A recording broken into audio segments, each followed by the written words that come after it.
Hey everyone, I'm Javier and welcome to my channel. Today I'm going to be teaching you how to make ragu. Ragu is a delicious meat sauce that you can use for pasta, lasagna, have it on its own with some bread. It's really delicious and has some fortified meat flavors in there. If you've ever been to Italy, you'll notice that the food here is very different from the rest of the world's interpretation. Italians at heart are very much purist, so you'll find much simpler food here. They don't use a ton of salt, and contrary to popular belief, they don't use a ton of garlic. So the version of this sauce that I'm going to be making is a little bit closer to the Italian version, but I throw my own flavor on it. So let's get started by getting our tomatoes ready. An easy trick for peeling tomatoes quickly is to get some salted boiling water and to blanch those tomatoes. You submerge them for approximately a minute. Have some ice cold water ready. That way when you pull the tomatoes out, you can stop the cooking process. You'll be able to tell when your tomatoes are ready because the skin will begin to split when they are ready to peel. As you can see on this one, the skin has split completely open, so it makes it much easier to just slide it directly off. Repeat this step for the remainder of your tomatoes. Our next step is to take a small serrated knife, split the tomatoes directly in half, and use a spoon to remove the seeds. The reason that we remove the seeds is because they are slightly bitter. To make sure we have a well-balanced sauce, at the base we are going to be using carrots, celery, onion, and a couple of cloves of garlic. We are going to be giving all of these vegetables a small dice. The sweetness from the carrots and from our sweet onion are going to help balance out the savory flavors from all the meat that is going into our sauce. Make sure that your dice is approximately this size. Continue to dice the rest of the ingredients, making sure to make your cuts as even as possible. Like I always say, make sure to save all your scraps from your vegetables. It comes in handy whenever you're going to be making soups or stocks. As in all my videos, you can find the ingredients list for this recipe in the description of the video. Transfer all of your veg to a container so that we can move on to our next step. The first two meats that we're going to be working with is pork and veal. You want to season these with salt, mix them together, and then we're going to brown these in the pan. If you're unable to purchase veal, or if you have any ethical reservations about using it, beef works just as fine. When you begin this process, make sure that your oil is very hot and make sure that you keep high heat throughout the process. Whenever you're searing meat, it's always a good idea to pull it out of the fridge at least 1 hour prior to let it come to room temperature. The reason for this is when you put cold meat in a very hot pan, it seizes the meat up and keeps it from getting tender.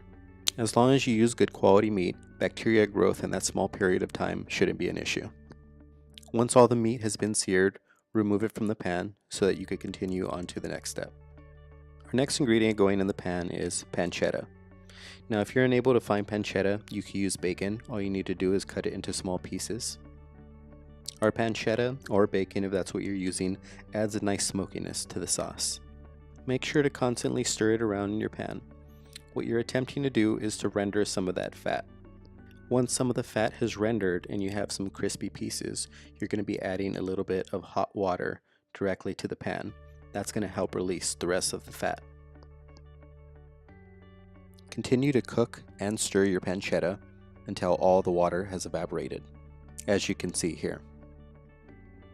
Now that all our water has evaporated, we're going to grab our vegetables that we had reserved earlier, and we're going to be adding them directly to the pan. Continue to stir your vegetables over high heat until both your onions and your celery become translucent. This process will take you approximately 3 to 5 minutes. Once our celery and onion become translucent, we're going to make a little well in the pan so we could be adding our tomato paste. This tomato paste is concentrated. We are adding our tomato paste directly to the pan, and we are going to be sauteing it to help release some of the flavors. Now our next ingredient is a very important one. We're going to be using red wine. Today I'm using Chianti. We're going to be adding half the bottle. The reason this is an important ingredient is the wine is what's going to help give the overall flavor in our sauce, so don't cheap out when choosing your wine. Now that those ingredients are mixed together well, we are going to be returning our meat to our pot. So go ahead and add it all together, and you're going to want to make sure that all your pieces of meat are submerged inside of the liquid. Once you have all your pieces of meat situated in the pan, you're going to go ahead and grab the tomatoes that we worked with earlier and add them to the mix. This is going to be covered with a lid and stirred periodically. Our sauce will be cooking for 3 hours. Okay, so it has been 3 hours. We're going to go ahead and remove the lid, and we're going to test it out with the ladle. Now if the meat falls apart, it is done. I found 3 hours is an optimal time to get your meat super tender without overcooking it and drying it out at all. At this point, all that's left to do is to season with salt to taste. Your end result should be a very thick sauce with ridiculously tender meat that is very juicy. Now that our ragu has finished cooking, you can use it straight away or you can save it for the next day.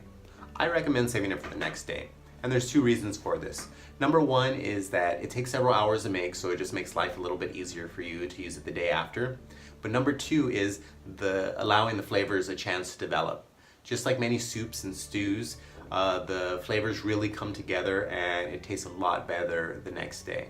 So please don't forget to subscribe to my channel because I post new videos weekly.